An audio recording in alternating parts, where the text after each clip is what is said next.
John Piper once said, books don't change lives. Paragraphs do, sometimes even the sentences. George Stemiel said, books don't change lives. Quotes do. But our panelists today, they say, books don't change lives. We do. Let that sink in. Now, isn't it the most powerful of the three quotes? Well, indeed, it sure is. But equally amazing is our next moderator, Devi D. Devi D is a creative writer and marketer based in Delhi. She writes short stories, poems, and quotes. Recently, one of her short story, Animals and the Third World War, was published in a book pertaining to reuse and climate change. Et tu, Brute? Devi is also a passionate Toastmaster since 2013. She is also the Division E Speech Evaluation Champion, District 41 for the year 2020-2021. Let's welcome Devi D and our panelists with a thunderous applause. Thank you so much for that warm introduction, Shiva. Thank you so much. A warm good afternoon, everybody. I cordially welcome you all to this panel discussion on books. Let's give it for all the panelists out here.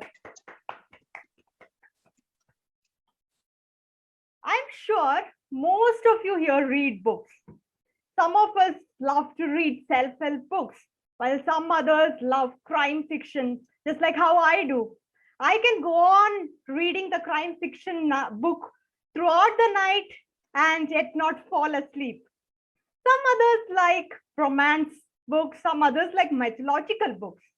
But now the question arises, do books actually change our lives? Or is it the lessons that we take and apply it in our life change our life? For discussing this important topic, I have the esteemed panelists here with me. Let me introduce each one of them. First, we have distinguished Toastmaster Ayan Pal with us. He has been a veteran Toastmaster. He has been the District 41 Table Topics Champion. He has been Area Director. He has been District Director. He has been the Club Growth Director. He has lot of feathers to his cap. Now coming to on a professional level, he is an IT consultant working with IBM. As an author, his best-selling book, Confession on an Island, it has received very good acclaim. And I have personally read the book and I suggest that all of you should go forward and read the book. And he's also contributed a lot to Amazon best-selling anthologies and co-authored Crossed and Knotted, which even made it to the Limca Book of Records under literature. Let's welcome Toastmaster Ayan Pal to this panel discussion. Thank you so much. Thank you. Coming to our second panelist, he is Aditya Gautam. He is a content writer, author, and a stand-up comedian. His best-selling book, Pornistan, is the first comprehensive book on the impact of pornography in India. He has several years of journalism and content writing experience. We are glad to have you here, Aditya Gautam. Let's give him a big round of applause. Last but not the least, we have distinguished Toastmaster Mukesh Kulothia here with us. He's the celebrated author of two books, one in English and another in Hindi. The one in English is named Move Mountains, One Story at a Time. This has been Amazon's #1 bestseller with an average rating of 5 stars. He is also the founder and MD at Muskurado Private Limited. It is a leading rewards and recognition company, and his aim is to become India's first expert rewards and recognition expert by 2025. We are so glad to have you here, Mukesh sir. Let's give him a big round of applause. Thank you, Devi. Yeah, thank you, sir. Thank you. Now I'll open up the floor for the panel discussion. First, coming to you, Ayan Pal, sir. Do you agree with this topic that books don't change life? It's we who do change our lives. What is your take on it? Well, Devi, my take on this is the answer to the journal question, which came first, the chicken or the egg? So I believe it's a little bit of both. Sometimes the experiences came and you changed as a person, so you wrote a book. Sometimes you read a book that made you introspect and want to change you as a person. So in my personal life, I think I've seen a little bit of both. And I think both is important. Sometimes books have changed the way I look at things. And sometimes life has changed the way I look at things and the way I write a book. So for me, it's been a little bit of both. And that's how I would like to converse today about on this topic. Back to you, Fair Devi. enough. Yeah, fair enough. For Ayan Pal, sir, it has been a mix of both. So let's hear from Aditya Gautam. How has this topic treated him and what does he think on this topic? Over to you, Aditya. Thanks, Devi. Obviously, Ayan is spot on, like he always is. There's always a mix of both. But I'll tell you what, this is like the obvious answer to this is yes, books don't change lives. It's obvious. It's obvious because it's all around us. How many people do we know in India who have read the Ramayana, who read the Ramayana maybe on a daily basis and come out and the first thing they do is abuse their brother and maybe call a lawyer and talk about how they're suing their brother for a land dispute, while they're reading a book about the most perfect brother there ever was, who gave up anything for his brother, who gave up everything for his father, who gave up everything for his family and didn't think twice about it. So they're reading a book about this, and like religion is the biggest example of how books don't change life, don't change people. People read religious books all the time, and they you meet them and you're like, what? This is a terrible person. It's like, yes, but as Ayan said, like the important point here is the distinction here is that while books obviously don't change lives by themselves, books can play a tremendous role in changing people. While I just said there are people who read the Ramayana and don't take anything in their lives, I've also met people who do read it and they've completely embodied it and that has completely transformed them as people.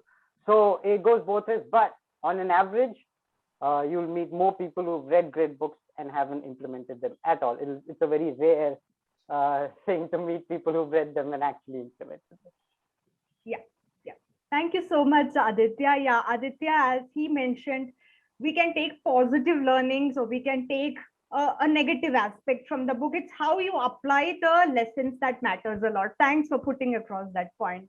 Now coming to Mukesh Kulothia, sir. So what is your take on the panel discussion topic? Do you agree with this, that books don't change life? It's finally up to us to change ourselves.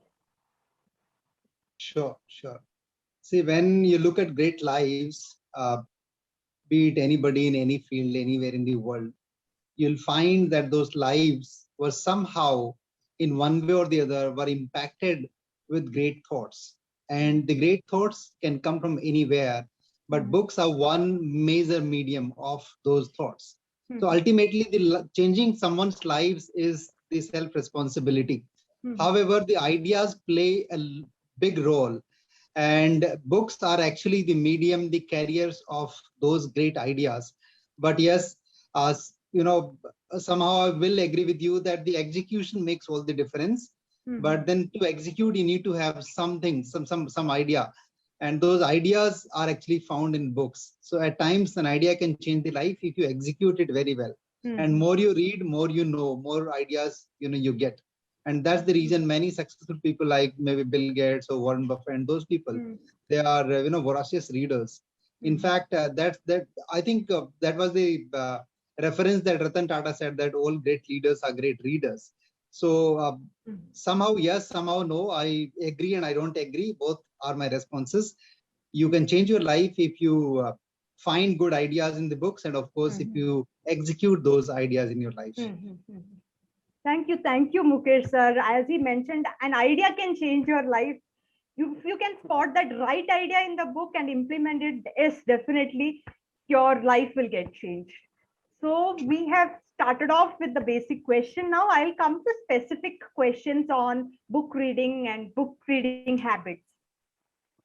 So first I would like to ask Ayan Pal sir, suppose you're recommending a book to your friends or family, on what basis do you recommend? What do you mainly see in a book, or what do you love in a book that makes you recommend it to others? That's a wonderful question. I sometimes recommend books and I sometimes gift books. For starters, I believe one of the greatest gifts anyone can give or receive is a book.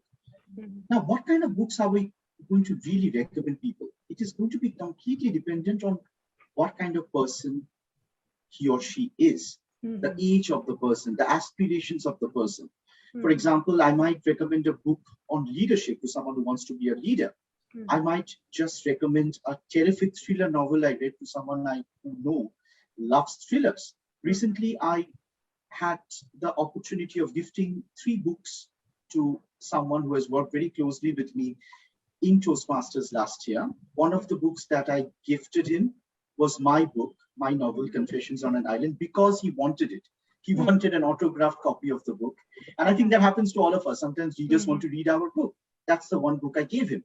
The second book I gave him was Wuthering Heights by Emily Bronte, when I got to know that he really loved classics. And the third book I gave him was Orhan Pamuk's My Name is Red. Now, all the books have something in common, which I believe is something that he really likes, which I can't talk about here in front of everyone because I do not know the age of the listeners who are listening to all of us. But the point here is to each their own. And at different times, you will be recommending different books to different people. What book did I recommend to my daughter who's 4+ years old? Aesop's Fables, Panchatantra. So you see, it depends on things that you have liked at various points in time in life. It is, I don't think, not a very good idea to recommend a book that you have yourself not read or yourself not written. But if you have read it or you've written it and you know it can make a difference, please go ahead and recommend it, because that will truly make a difference, is what I feel. Yes, fairly put, Ayan Pal sir. Ayan Pal sir rightly says that yes, it depends on the other person's interest. It depends on your own book reading experience. That's what makes you recommend a book. Now, coming to Aditya Gautam, I would like to ask that if you find a book which is terrible in the storyline but good in the writing, or if you find another book which is good in the storyline but has a terrible writing, which one do you prefer? The one with terrible storyline and good writing, or the one with good storyline and terrible writing? Yeah, that's an interesting question, Devi. But I don't think that dichotomy exists personally, because I think you cannot tell a great story without writing it well. And if you're writing something well, and if you're not telling a good story, then you're not writing well. It doesn't matter what English words you're using. If you're not telling a good story, that's bad writing. And if you're telling a good story, it's good writing, irrespective of the kind of words you're using. And Chetan Bhagat is a great example of that. I think 5 Point Someone, people like to shit on him a lot, but I think 5 Point Someone still is one of the best Indian books I've read. It was such a great story. Now when I go back and read it, I might not like it as much because my taste in reading has changed, and I was fairly young when I read it. But it's a story well told. Obviously, that's why so many people read. You can't write something which is bad. You can't tell a bad story and expect millions of people to read it. That just won't happen. At least I don't think so. Although I guess the second I'm saying it, I do think of such examples. I think they do exist. But overall, if it's a good story, it's well written. But I, in fact, honestly, like one final thing I'd say to that is, I think the most beautiful stories and the most impactful stories, because that's what we're talking about, impactful stories ever told, are always written in the most simplest way possible. And so if it's a simple writing that anyone gets, anyone understands, and it's a beautiful story, it's good writing. Yes, fair enough. Very well put. Simplicity matters a lot, and if you can convey your message in a simple manner through an effective story, yes, it forms a great readable material. Thanks for the inputs, Aditya. I would ask the same question to Mukesh sir. What would you prefer? A terribly written book with a good story, or a terrible storyline with a good write-up? I must say this is an interesting question, but then if we go back to Toastmasters meetings, and especially the contest, and then especially the judgment. See, in the judging ballot, what do we have? We have the storyline, we have the way you tell the story, we also have the language. So all the things have their own weightage. Similarly, in books also, all the things have their own weightage. And I don't really love the authors who actually write to get the Booker Prize or some different prize like that. I actually believe that all the books have a primary purpose, and that purpose is not to become the bestseller or not to get some prize or some award or something. That is to change lives. If the books are changing lives, those are inspiring people, those are motivating people, those are helping them become achievers in their life. In that case, the books are actually achieving their goal, no matter how brilliant the language is. If the books are not helping people to transform their lives, then those books are not anything, and I don't really love those books. Yes, For example, not many people understand Sanskrit today, but still, whenever I read or I recall or I speak Karmanya Vadikaraste, it makes me going like anything. Even if at 12 in the midnight I'm very tired and I've not slept for 3 days and I speak that sloka, I feel like working. So that's the power of truly put masses in simple words. So I really believe that both the things are important, the way you tell it, and of course the storyline, the plot, the language, everything is important. But the authors should not go behind the awards, but they should go behind the crux of the message, and they should think that how can my book change lives of people. Yes, fair enough, sir. So Mukesh sir, as he mentioned, that focus on the crux of the book, focus on the crisp message that you're sending out rather than just being using flowery language. So that's a point very well taken, sir.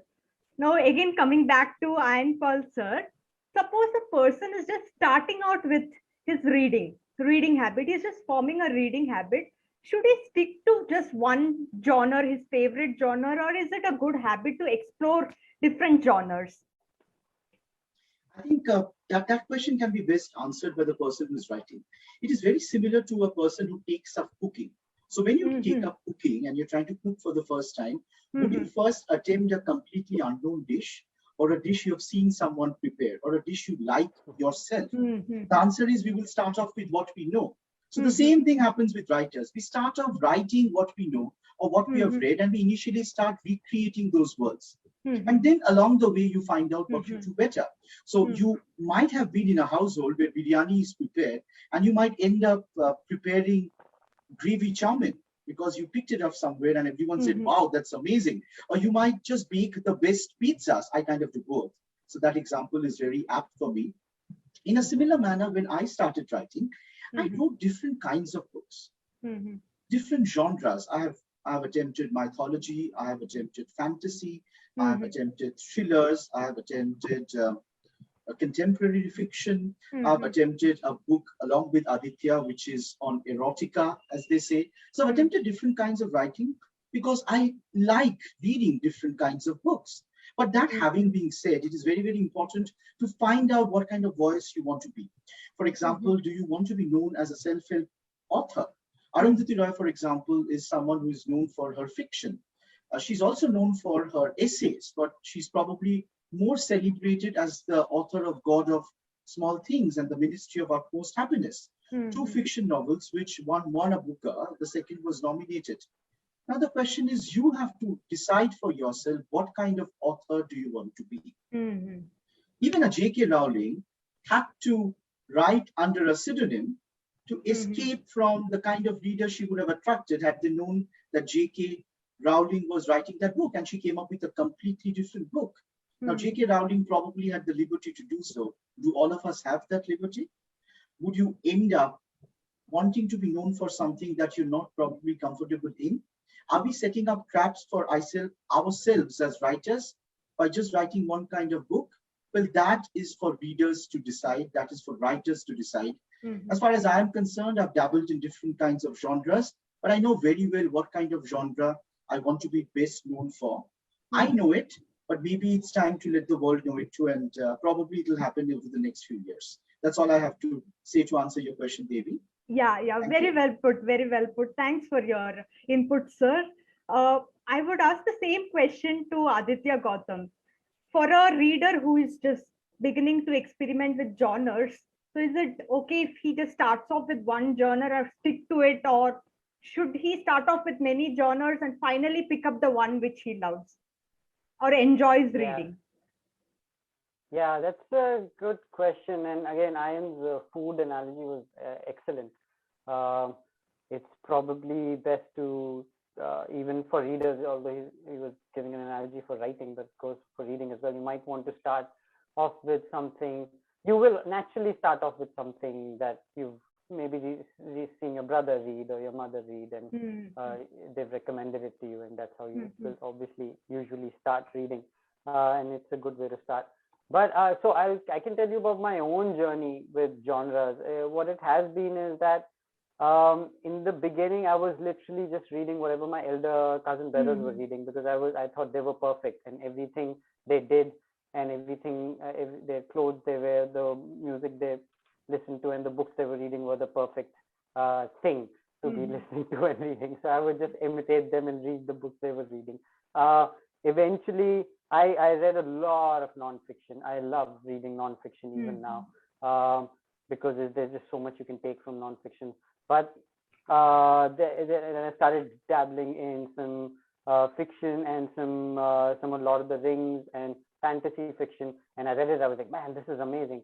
So every time I've tried, and I love reading science fiction. It's probably my favorite genre if I have to choose one. So whenever I've gone and read into a genre that I haven't read before, other than romance, I've always loved it. Romance is one thing I have just not liked ever. I've tried reading romantic books. I've stopped after like 2 chapters and gone, I hate this. But every other genre I've loved. And I think for a reader, they should obviously try different genres. But if you're going to try a new genre, you might want to try with someone who's known to be good in that genre, so that you're exposed to the better part of that genre, because there are bad books in every genre. So if you start with a bad book, you might end up not liking the whole genre, which would be unfair to the genre. So you pick on a book that is like an author who does well in that genre, and start with that, and then decide if you like the genre or not. Yes, fair enough, Aditya. So as Aditya mentioned, yes, if you are starting off with a genre, pick the best book in that genre, and then probably you'll fall in love with that genre, and the reading habit develops. Very, very well put. Now coming to you, Mukesh sir, can you name one book that influenced you and that gave you a push to start your own organization like muskurado.com, and you have the goal of have a concrete goal to achieve by 2025? So was there any one particular book that pushed you or helped you to reach your limits? Yes, I can go ahead and do it. Well, if I name that book, and if that becomes a book, then the name is Toastmasters. Okay. And if I want to name a person, then the name of the person is Siddharth Balasaria. I was district director in 2016-17, and Siddharth used to be one of my area directors that year. And one night, Siddharth was staying at my home. Sir, you're on mute. Yeah. Mukesh, Contests yeah. and COTP in Noida and Gurgaon as well. So one night we were having some discussion, and after that discussion, next morning around 8 o'clock, I resigned, and I. Sir, again you're on mute. By one single book, but now every single day I actually do my best with the help of a book, and the name of the book is The One Thing. The One Thing. So I have read this book around 4 to 5 times in last 2.5 years. This book was given as a gift by one of my friends, and I find inspiration, I find motivation, I find real good action advice in that book on every single page, every single time I read. So that's kind of the most favorite book in last 2.5 years which I have read, and that really helps me to go to the next level in my work every single day at Muskurado.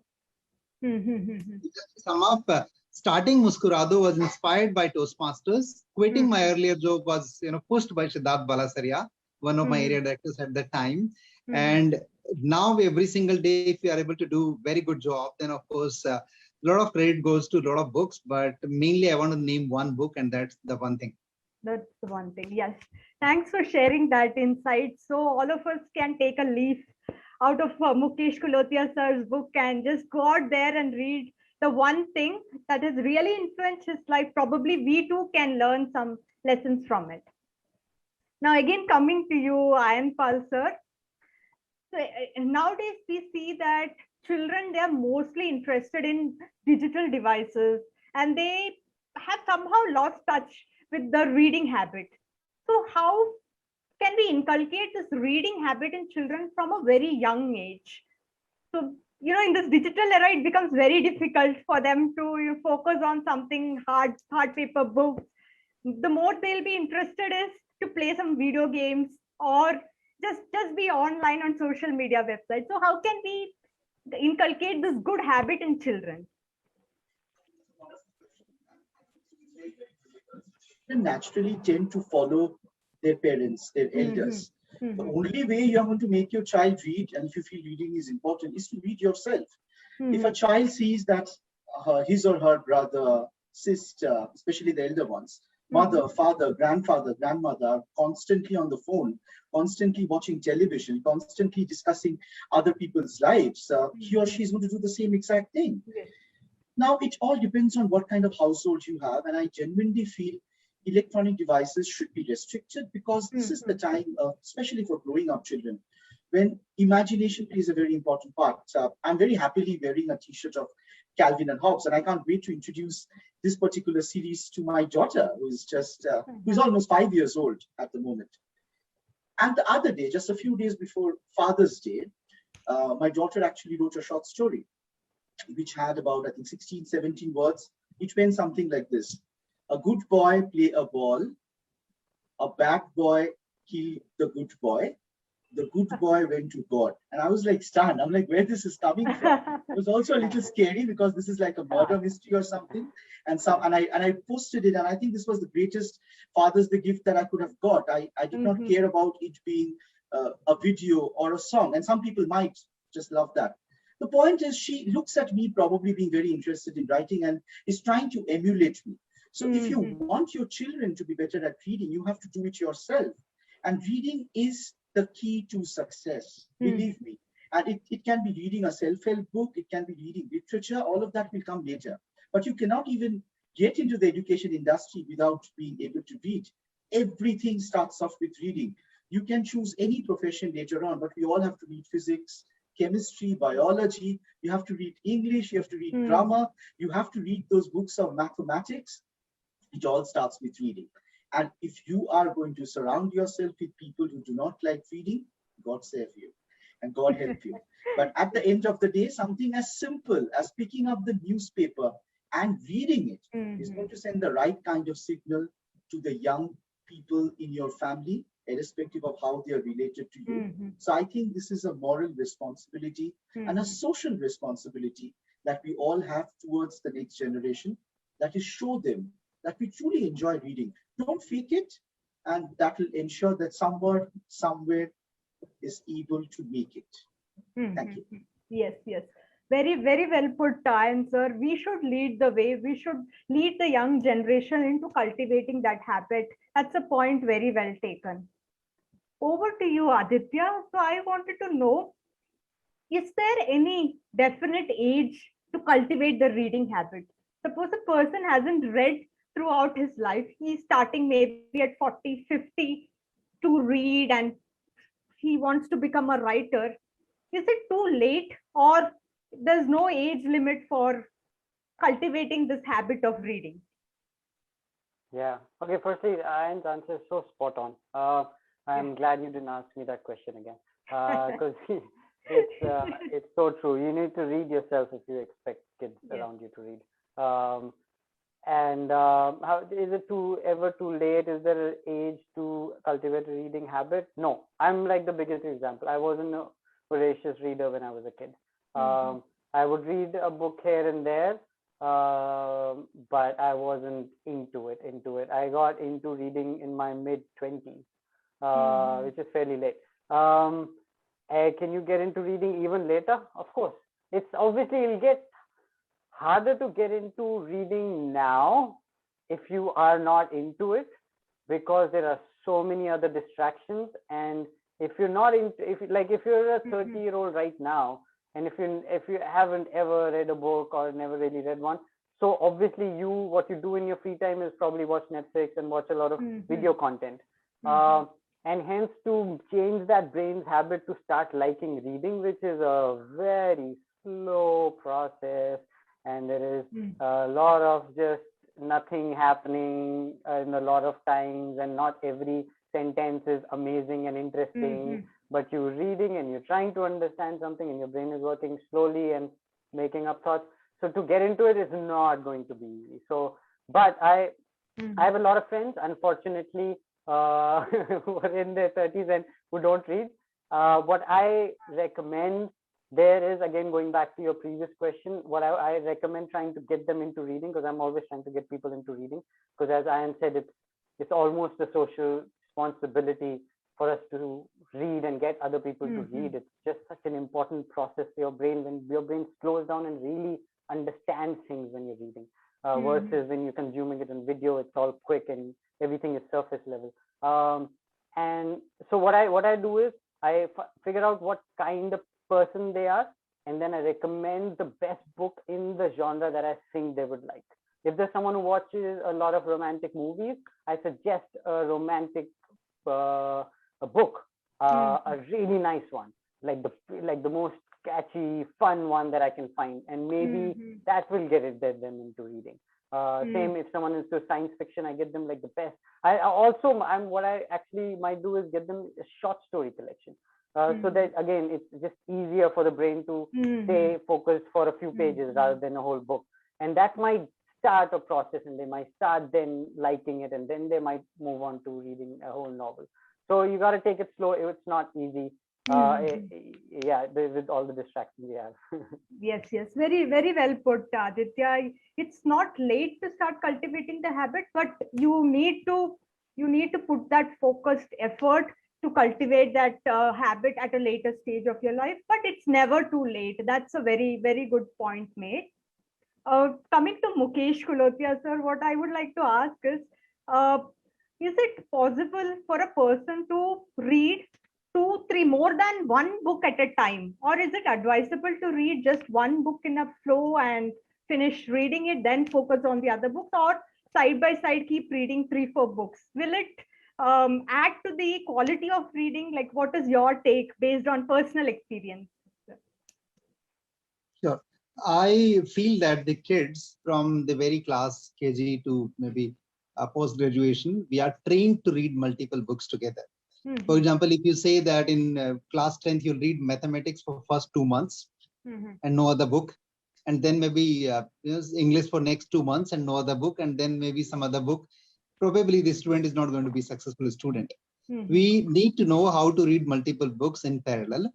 However, when it comes to reading, the way we are talking about, different books, then it's not very common that people read 2, 3 books in parallel. It depends on personal choices and something which you want to get out of the book. For example, I say, okay, this one book, I want to change my life through this book. So maybe I'll read 5 pages a day, and I'll try how can I execute this one particular book in my life. And then in parallel, I can start some fiction or maybe some storybook or something which I just read for fun, or maybe for improving my reading habit or reading skill or speed or whatever. So then, of course, you can read 2, 3 books as well. So it depends on how much time do you have, what is the purpose behind reading, what do you want to get out of the book. If you want to read just for fun, then of course you can read 2 books also, 3 books also, 5 books as well in parallel. And it's very common. You can read multiple books. In fact, I at times have 2 or 3 books. I read one book half and then leave it and then start second book and then leave it and start third book. And after some time I read, pick up the first book again. So you can find life transforming things even on one page. At any page you can find things which can transform your life. So it depends on the person's personal interest and the purpose behind reading. What do they want to gain out of it? But yes, reading multiple books in parallel is not something which is new. The kids are trained to read multiple books in parallel, and they do it every single day. And we have done it every single day in school life and college life. But now when we start reading, we always believe that, okay, let's complete this one particular book and then I'll move to the next one. Now, this is not, very normal. You can take your own route, reading multiple books or reading one book. Again, I would reiterate that it depends on the purpose and it depends on the kind of books you're reading. Right. Ayan sir had a point to make. I think he rose his hand. Yes, go ahead. I just wanted to add something onto this conversation, which I'm loving, by the way. The fact of the matter is, if you really look at the way people consume content nowadays, it is being told to a lot of us that our attention span is supposedly less than a goldfish. But do you see this term that a lot of people use, binge watching? They binge watch TV shows. Now, this is probably one of the biggest reasons why TV shows are more popular and more popular than even movies at the moment, because we have the option of binge watching. Now, reading is always binge reading. You read a book, you're like, oh my God, this is so exciting. You're just reading, and it's like 2 in the morning or 3 in the morning, or it's early in the morning, and it doesn't matter. And we always were in control of how we were reading. Now, people are also in control about how they are consuming content, which was not always there. And just like in real life, when you really are into a show, you want to finish that season. Like Game of Thrones, you're like, oh God, Jon Snow, is he dead? Is he alive? I don't know. And you just can't stop watching. If you really see the way content is released nowadays, a lot of it is released so that you can consume it at the same time. The latest example in India right now is probably A Family Man, which was consumed very, very quickly, and it was really, really loved. Now, the same element is there for books as well. What Mukesh said is very, very true for self-help books. What Aditya said is again very true for maybe study books, and Mukesh also talked about it. And in school, we read multiple things. But when you're really interested in a subject or in a story, it is impossible to stop reading, at least for me. And I think you should just go ahead and finish off that story, and then you should go to bed and you will have amazing dreams or nightmares based on what you were reading. So that is something I really wanted to add, and sorry for taking a little extra time in saying that. No, that's fine. That was an interesting point added. While Mukesh sir says it's a mix of both, you can read multiple books and you can finish off one book. Ayan sir says that you should stick on to one book. Yes, that finally matters from a personal perspective. Depends on person's experience, person's interest.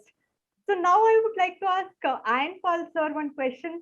That is, as writers, this particularly concerns with the writers. We need to be watchful of all the crafts of writing. How is the opening? How is the body? How is the dialogue? I especially tend to analyze these in the books which I am reading.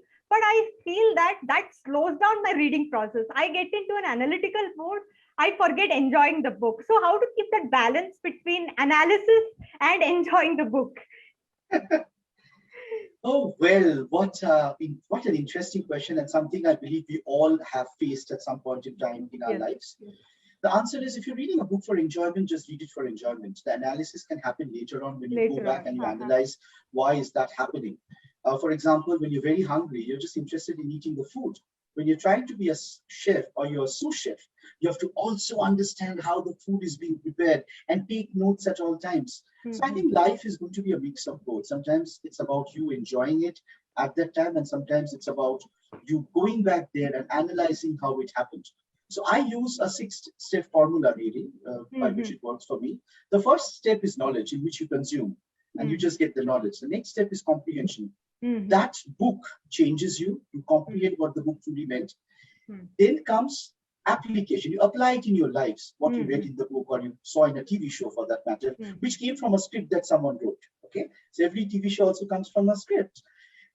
So then what happens? Knowledge, then comprehension, then application, then comes analysis. You analyze, you go back and you see, is this something that I'm doing? Should I change my ways of life? Then comes synthesis. You synthesize all of that information. And you know, this is what I need in life. And you get your mantra. That mantra can be from the Bhagavad Gita, that can be from Islam, that can be from Calvin and Klein. I don't know, Calvin and Hobbes for that matter. You get your mantra, and then comes evaluation, in which you are able to get to a stage in which you evaluate other people's lives. And that is when you become an author, having done all the previous 5 stages. So my suggestion, Devi, as an author, just go out there and enjoy the book. When you enjoy somewhere, you will be creating a kairos moment, and you will be remembering what exactly you enjoyed. And based on whether you are auditory, visual, kinesthetic, and tactile, you will figure out a way of that changing you in the process. And that will ultimately lead to a story, irrespective of how you plan to tell the story to the entire world.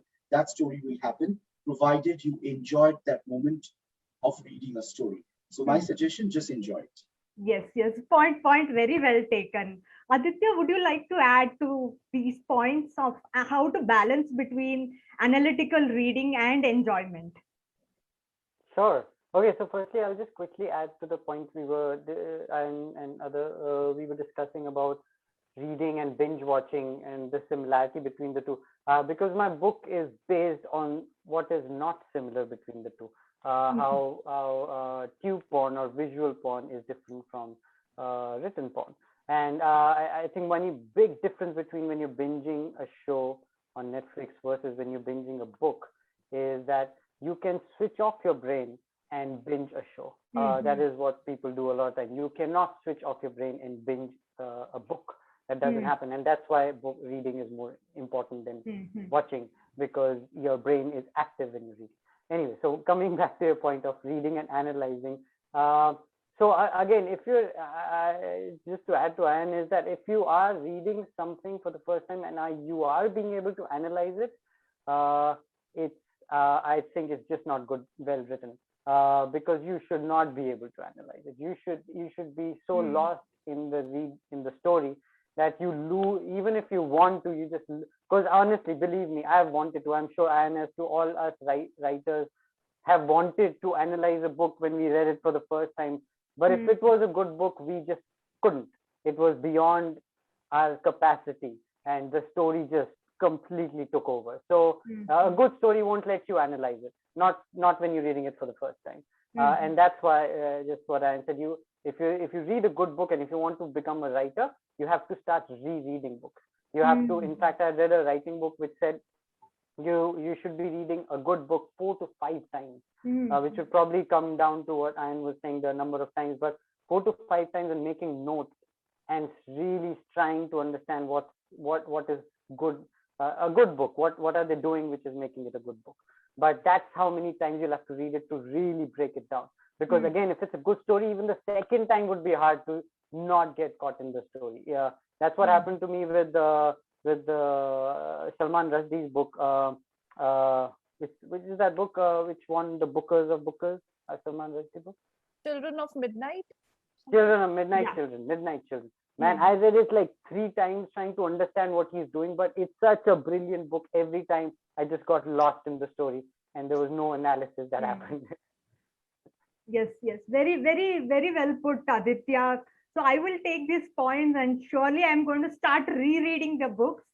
So now we have come to the end of this discussion. I would have loved to ask more questions and go on and on, but we'll have to stop it here, and we'll take some questions from the audience. If any of you want to ask any questions to the panelists, you can either unmute and ask or raise your hands. Any of you can go ahead.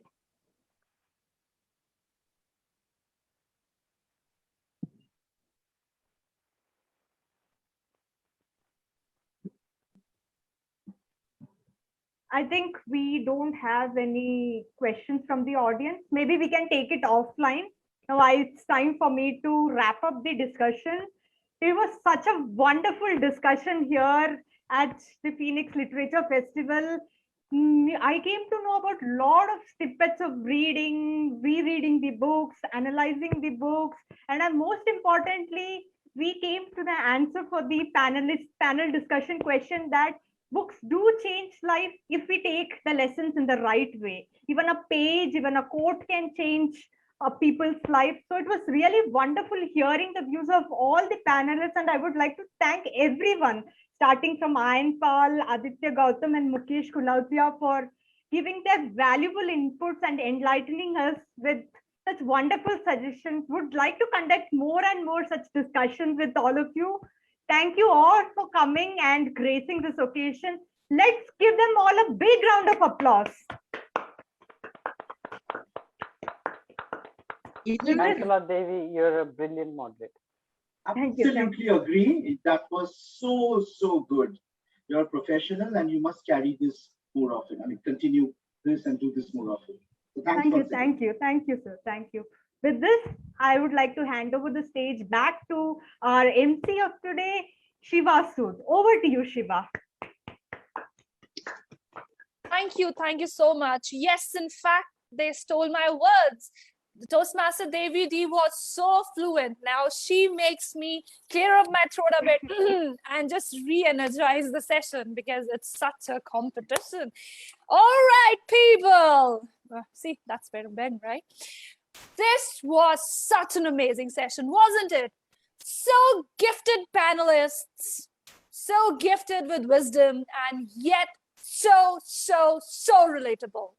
I could particularly relate to the fact when they said that family affects the way children come up to be. And there's one incident.